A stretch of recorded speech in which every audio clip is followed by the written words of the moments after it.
नमस्कार, मैं हूं कोमल शर्मा और आप देख रहे हैं हमारो राजस्थान।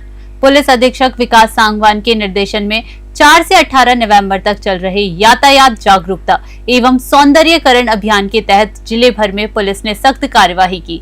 सभी थाना क्षेत्रों में विशेष अभियान चलाकर 224 वाहन चालकों के खिलाफ चालान किए गए। वहीं 830 लोगों को यातायात नियमों के प्रति जागरूक किया गया।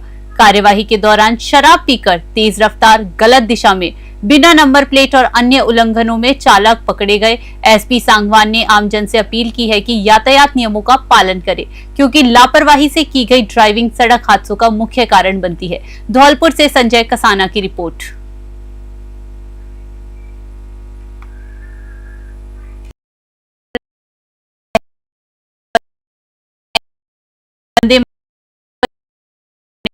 में विशेष कार्यक्रम आयोजित किया गया। पंचायत भवन में ग्रामीणों ने स्वदेशी, देशभक्ति और राष्ट्रीय एकता की शपथ ली। कार्यक्रम में सामूहिक वंदे मातरम गीत गाया गया और थीम आधारित रंगोली सजाकर स्वदेशी भावना को प्रदर्शित किया गया। इस अवसर पर ग्रामवासियों सहित पंचायत कर्मी बड़ी संख्या में मौजूद रहे। बीच बाइला से प्रदीप अरोड़ा की रिपोर्ट।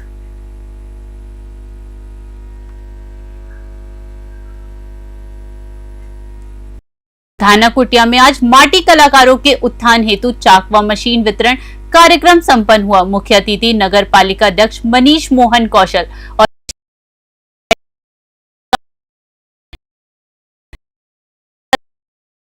की श्री यादे माटी कला बोर्ड राजस्थान द्वारा रायसिंह नगर व करणपुर तहसील के 40 चयनित कामगारों को प्रशिक्षण के बाद निःशुल्क विद्युत चालित चाक और मिट्टी गूंथने की मशीनें प्रदान की गई।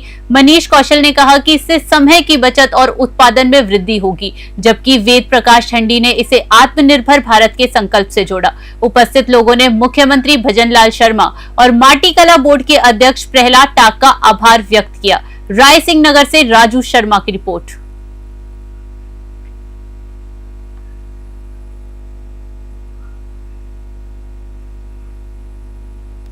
राष्ट्रीय मानसिक स्वास्थ्य कार्यक्रम के तहत राजकीय ITI कॉलेज पोखरण में बुधवार को मानसिक स्वास्थ्य जागरूकता कार्यक्रम का आयोजन किया गया। कार्यक्रम में राजकीय चिकित्सालय पोखरण के मनोरोग व नशा मुक्ति विशेषज्ञ डॉक्टर जितेंद्र नरानिया ने विद्यार्थियों को मानसिक स्वास्थ्य के महत्व और तनाव प्रबंधन के उपायों पर विस्तृत जानकारी दी। उन्होंने कहा कि युवाओं में पढ़ाई, प्रतिस्पर्धा और सोशल मीडिया के कारण मानसिक तनाव बढ़ रहा है, जिसे योग, ध्यान, पर्याप्त नींद और सकारात्मक सोच अपनाकर कम किया जा सकता है। मानसिक स्वास्थ्य समस्याओं को छिपाने के बजाय खुलकर बात करनी चाहिए और जरूरत पड़ने पर चिकित्सक से परामर्श लेना चाहिए। इस अवसर पर बड़ी संख्या में छात्र छात्राओं ने भाग लिया। कार्यक्रम में स्वाति ओझा और काना राम भी मौजूद रहे। पोखरण से भूपेंद्र राणा की रिपोर्ट। भारत निर्वाचन आयोग के निर्देशानुसार जिले में विशेष गहन पुनरीक्षण कार्यक्रम SIR जारी है। इस दौरान BLO घर घर जाकर मतदाताओं को एन्यूमरेशन फॉर्म EF वितरित कर रहे हैं। निर्वाचन आयोग ने मतदाताओं के लिए EF ऑनलाइन भरने की सुविधा भी प्रदान की है। बुधवार को सूचना एवं जनसंपर्क कार्यालय में आयोजित कार्यशाला में मीडिया कर्मियों को ऑनलाइन EF जमा करने की प्रक्रिया के बारे में जानकारी दी गई। जिला स्वीप समन्वयक रमन कुमार असीजा ने बताया कि मतदाता वेबसाइट पर अपने गणना प्रपत्र भर सकते हैं। ऑनलाइन जमा किए गए प्रपत्रों की सूचना BLO तक पहुंच जाती है। ऐसे में उन्हें BLO द्वारा प्रदान किए जाने वाले प्रपत्र भरने की आवश्यकता नहीं है। श्री गंगानगर से साहब राम की रिपोर्ट।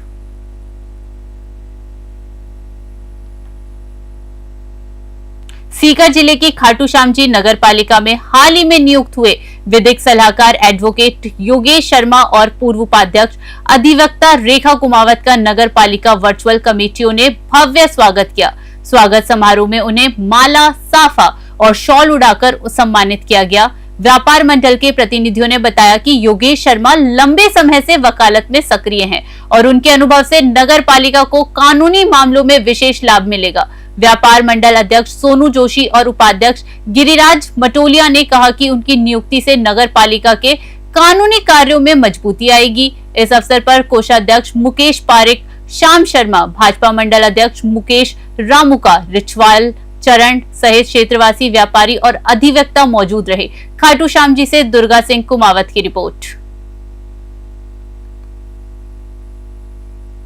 नगर पालिका प्रशासन ने स्वच्छ भारत मिशन अभियान के तहत शहर को स्वच्छ और रोग मुक्त बनाने के लिए व्यापक अभियान शुरू किया है। अधिशासी अधिकारी अभिषेक गहलोत के निर्देशन और सफाई निरीक्षक कपिल मांझू के नेतृत्व में नगर की सभी गलियों, मोहल्लों और सार्वजनिक स्थलों पर सफाई व्यवस्था को दुरुस्त किया जा रहा है। अभियान में नालियों में टीटी पाउडर, ब्लैक फर्नेल और ब्लैक तेल का छिड़काव तथा रात्रि में फॉगिंग के माध्यम से मच्छर नियंत्रण किया जा रहे हैं। अभिषेक गहलोत ने नागरिकों से अपील की कि वे अपने घरों और आसपास पानी जमा न होने दें और स्वच्छता बनाए रखने में सहयोग करें। पालिका की इस सतत कार्यवाही से शहर के कई हिस्सों में गंदगी और मच्छरों से राहत महसूस की जा रही है और लोगों ने इसे जनहित में आवश्यक कदम बताया। राय सिंह नगर से राजू शर्मा की रिपोर्ट। समदड़ी क्षेत्र के खंडप अथर्डी सड़क मार्ग के पास खेतों में आग लग गई। तेज हवा के कारण आग विकराल रूप ले रही है। स्थानीय ग्रामीणों अपने स्तर पर आग बुझाने का प्रयास कर रहे हैं।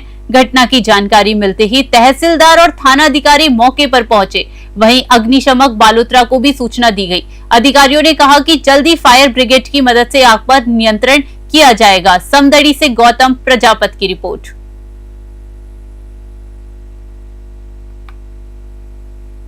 सड़क सुरक्षा और यातायात व्यवस्था को सुधारने के उद्देश्य से पुलिस थाना विजयनगर ने नेशनल हाईवे पर लेन अनुशासन जागरूकता अभियान चलाया।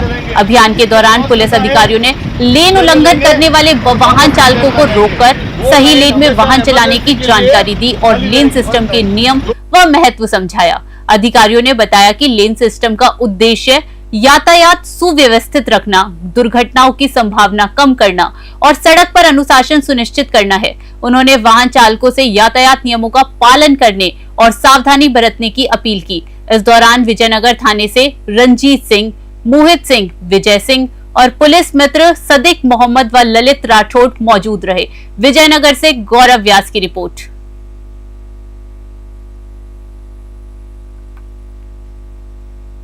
राजकीय महाविद्यालय करौली में नई किरण नशा मुक्ति केंद्र के अंतर्गत विकसित एवं नशा मुक्त भारत निर्माण में युवाओं की भूमिका विषय पर व्याख्यान कार्यक्रम आयोजित किया गया। कार्यक्रम की शुरुआत मां सरस्वती की प्रतिमा पर माल्यार्पण से हुई। मुख्य वक्ता नशा मुक्ति विशेषज्ञ डॉक्टर प्रेमराज मीणा ने छात्रों को नशे के कारणों, प्रभावों और इसके सामाजिक हानिकारक परिणामों के बारे में जानकारी दी। उन्होंने कहा कि नशा मुक्त राष्ट्र तभी संभव है जब हर नागरिक इसमें सक्रिय भागीदारी निभाए। डॉक्टर रितु पूनिया ने महिलाओं में बढ़ती नशे की प्रवृत्ति पर चेतावनी दी और कहा कि महिलाओं का समाज में आधार होने के कारण ये समाज पर प्रतिकूल प्रभाव डाल सकती है। प्राचार्य रफीक अहमद ने विद्यार्थियों को नशा मुक्त समाज बनाने हेतु प्रेरित करते हुए सभी को नशा न करने की शपथ दिलाई। करौली से राधा रमन सासवत की रिपोर्ट। कांग्रेस द्वारा चलाए गए वोट चोर गद्दी छोड़ अभियान का प्रदेश व्यापी समापन समारोह आयोजित किया गया, जिसमें ध्वज वंदन कार्यक्रम भी शामिल था। इस अवसर पर नेता प्रतिपक्ष टीकाराम जूली, पीसीसी अध्यक्ष गोविंद डोटासरा, पूर्व मुख्यमंत्री अशोक गहलोत, एआईसीसी महासचिव सचिन पायलट और पूर्व विधानसभा अध्यक्ष सीपी जोशी उपस्थित रहे। समानांतर रूप से एसआईआर के तहत तोतुका भवन में कार्यशाला का आयोजन किया गया, जिसमें एसआईआर पर्यवेक्षक और अन्य कांग्रेस नेता मौजूद रहे। मीडिया से बातचीत में नेता प्रतिपक्ष टीकाराम जूली ने बताया कि ये अभियान पूरे देश और प्रदेश में सफलतापूर्वक चला और अब एसआईआर के नाम पर वोट काटने की संभावनाओं को लेकर निर्वाचन आयोग प्रशिक्षण कार्यक्रम आयोजित कर रहा है। अलवर से प्रदीप गोयल की रिपोर्ट। महंगाई के इस दौर में अलवर कृषि उपज मंडी में जींस बेचने आने वाले किसानों को महंगे भोजन की चिंता नहीं करनी पड़ेगी। राज्य सरकार की किसान कलेवा योजना के तहत किसानों और पंजीकृत पल्लेदारों को मात्र 5 रुपए में पौष्टिक और भरपेट भोजन उपलब्ध कराया जा रहा है, जबकि इस भोजन की वास्तविक कीमत 40 रुपए है। शेष 35 रुपए मंडी समिति वहन करती है। अलवर मंडी सचिव अंजू जाटव ने बताया कि ये योजना वर्ष 2014 से विशिष्ट अ और ब श्रेणी की मंडियों में संचालित है। किसान जल्दी मंडी में पहुंचते हैं और जींस बिकने से लेकर भुगतान तक लंबा समय लगता है। इस दौरान भूखे रह जाने की समस्या को देखते हुए सरकार ने योजना शुरू की। किसान कलेवा केंद्र के व्यवस्थापक सोनू ने बताया कि केंद्र पर प्रतिदिन सुबह 10 बजे से दोपहर 3 बजे तक 8 चपाती, दाल, सब्जी, गुड़ या छाछ जैसी सामग्री की थाली उपलब्ध कराई जाती है। समय समय पर मेन्यू में बदलाव भी किया जाता है। योजना में हर साल 30,000 से अधिक किसान और पल्लेदार लाभ उठा सकते हैं। अंजू जाटव, मंडी सचिव किसान। मैम, अलवर मंडी में किसान कलेवा योजना शुरू की है। क्या ये योजनाएं कब से शुरू हुई, किस तरीके से इसमें लाभ मिलता है? किसान कलेवा योजना विशिष्ट श्रेणी, ए श्रेणी और ब श्रेणी की मंडी समितियों में किसानों को, हमालों को, पल्लेदारों को रियायती दर पर भोजन कराए जाने की सुविधा राज्य सरकार द्वारा प्रोवाइड कराती है, क्योंकि किसान जो है वो सुबह जल्दी अपना माल लेकर मंडी में आता है और जो प्रक्रिया है मंडी की उसमें पूरा दिन लगभग लग जाता है। तो उसको खाने की सुविधा, रियायती दर पर भोजन उपलब्ध कराने के लिए किसान कलेवा योजना चालू की गई थी। इसमें कोई भी किसान है जो कि अपना माल मंडी में लेके आता है, उसमें ट्रैक्टर जो पिकअप है उसमें एक ट्रैक्टर पे 2 कूपन जारी किए जाते हैं, एवं जो पल्लेदार काम करने वाला है, तोला है, हमाल है, उसको 1 कूपन जारी किया जाता है। उसमें 5 रुपए में वो भोजन कर सकता है और अच्छी गुणवत्ता का भोजन वो कर सकता है। इसमें हमारा जो मेन्यू है वो डिसाइड है, जैसे कि चपाती है, दाल है, छाछ है। आज आप मंडी में आए, क्या फसल लेकर आए हैं? आज मैं कपास लेकर आया था। आप यहाँ किसान कलेवा खाने के लिए किस तरह की व्यवस्था है? बड़ा व्यवस्था है, मतलब रोजाना मेन्यू चेंज होता है। सब चपाती फ्री मिलती है, 6 लो 7 लो, बढ़िया सब्जी है, बढ़िया खाना है। खाने में किस तरीके की वैरायटी आप देखोगे, किस तरीके का स्वाद है? ना स्वाद बढ़िया है, मसालेदार, ज्यादा मसाले नहीं है, बढ़िया सब्जी है, बढ़िया रोटी है। घर जैसा खाना? हाँ, घर जैसा खाना मिलता है। क्या नाम भैया? नरेंद्र रहमान नाम। भैया, किसान कलेवा योजना में यहाँ पर किसानों को खाना मिलता है, कब यहाँ ये खुलता है और क्या क्या चीजें यहाँ पर मिलती है किसान? भैया खुलने को तो ये 10 बजे खुलता है और 2 सब्जी और 8 रोटी। कितना यहाँ शुल्क लिया जाता है? अमूमन बात करें, एक दिन में कितने व्यक्ति यहाँ पर आगे खाना मिलते हैं? तो वैसे व्यक्तियों का तो ये फिक्स तो है नहीं, 80 भी आ जाते हैं, 100 भी आ जाते हैं, 150 भी आ जाते हैं, 200 भी आ जाते हैं, 250 पे पहुंच जाती है, तो गला 70-80 पे रह जाती है। क्या क्या मेन्यू में यहाँ पर मिलता है और हर बार मेन्यू बदलता है तो क्या चीजें बदलती है?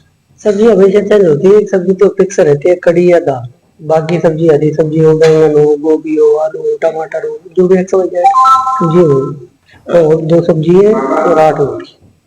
कितने बजे से कितने बजे तक ये चलता है? और जैसे प्याज का सीजन है तो अभी यहाँ और भी आप बढ़ने की संभावना है? टाइम वैसे इसका 10 बजे का है, तो 10 बजे हम चालू कर देते हैं, और वैसे अगर ज्यादा आवक रहती है तो वंदे मातरम के 150 वर्ष पूर्ण होने के अवसर पर विशिष्ट केंद्रीय कारागृह श्यालावास में बुधवार को देशभक्ति से ओतप्रोत कार्यक्रम आयोजित किया गया। कार्यक्रम में बंदियों और जेल स्टाफ ने मिलकर मैदान में मानव श्रृंखला बनाकर वंदे मातरम शब्द की आकृति तैयार की। इसमें संदीप अग्रवाल, विकास शर्मा, दीनदयाल सहित कई बंदियों ने सहयोग किया। लगभग 400 बंदियों ने तिरंगा झंडा लहराते हुए देशभक्ति के नारों से वातावरण को जोशपूर्ण बना दिया। जेल अधीक्षक पारस जांगिड़ ने बताया कि ये आयोजन देश की एकता, अखंडता और मातृभूमि के प्रति समर्पण का प्रतीक है और बंदियों में सुधार तथा राष्ट्र भावना को बढ़ावा देना इसका मुख्य उद्देश्य है। इस अवसर पर जेलर विकास बागोरिया, उप जेलर दिलावर खान,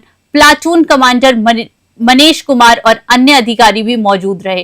कार्यक्रम के अंत में बंदियों ने सामूहिक रूप से वंदे मातरम का गान कर पूरे परिवेश को गुंजित कर दिया। दौसा से अश्विनी जांगिड़ की रिपोर्ट।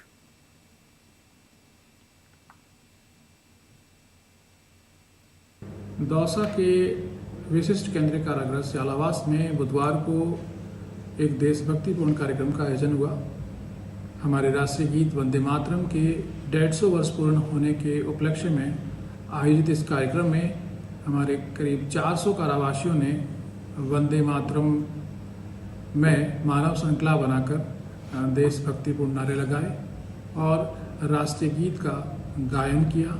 इस कार्यक्रम के पीछे हमारा उद्देश्य हमारे कारावासियों में देशभक्ति की भावना भरना और राष्ट्रीय एकता और अखंडता के बारे में जानकारी देना, साथ ही हमारे राष्ट्रीय गीत वंदे मातरम की विकास यात्रा से अवगत कराना और इनमें सुधार और पुनर्वास की भावना भरना हमारा उद्देश्य था।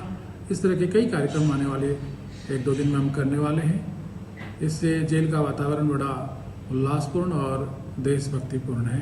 कैदियों में बहुत उत्साह है। दीनदयाल उपाध्याय स्टेडियम में आयोजित सांसद खेल महोत्सव के दौरान चित्तौड़गढ़ सांसद सीपी जोशी ने उपस्थित खिलाड़ियों का उत्साहवर्धन किया। उन्होंने खिलाड़ियों से स्वदेशी वस्तुओं के उपयोग की अपील करते हुए कहा कि आत्मनिर्भर भारत अभियान में हर नागरिक की सक्रिय भागीदारी जरूरी है। सांसद जोशी ने कहा कि खेल केवल प्रतिस्पर्धा का माध्यम नहीं, बल्कि अनुशासन, टीम भावना और राष्ट्रीय एकता का प्रतीक है। उन्होंने खिलाड़ियों से खेल की सच्ची भावना के साथ भाग लेने का आह्वान किया।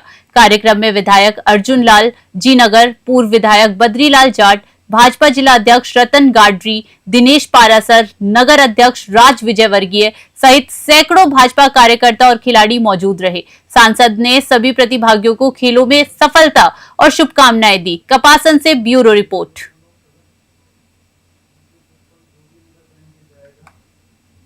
भारतीय जनता पार्टी के शीघ्र शीर्ष नेतृत्व के मार्गदर्शन और निर्वाचन आयोग द्वारा जारी एसआईआर प्रक्रिया के अंतर्गत दौसा नगर के डाक बंगले में एक महत्वपूर्ण बैठक आयोजित की गई। बैठक में दौसा विधानसभा क्षेत्र के ब्लॉक संयोजक, शक्ति केंद्र संयोजक, बूथ अध्यक्ष और वरिष्ठ कार्यकर्ता उपस्थित रहे। मुख्य अतिथि संभाग प्रभारी एवं बगरू विधायक कैलाश वर्मा, एसआईआर प्रभारी वेद प्रकाश पटेल, भाजपा जिला अध्यक्ष लक्ष्मी रेला, दौसा विधानसभा प्रत्याशी जगमोहन मीणा, प्रदेश मंत्री नीलम गुजर, पूर्व जिला अध्यक्ष डॉक्टर रतन तिवारी समेत पांचों मंडलों ने अध्यक्षों ने कार्यकर्ताओं को निर्देश दिया कि वे अपने क्षेत्र में वास्तविक, पुराने और योग्य मतदाताओं को सूची में शामिल करवाएं और फर्जी, मृत या दोहराए गए नामों को हटवाने में सक्रिय भूमिका निभाएं। दौसा से अश्विनी जांगेड़ की रिपोर्ट।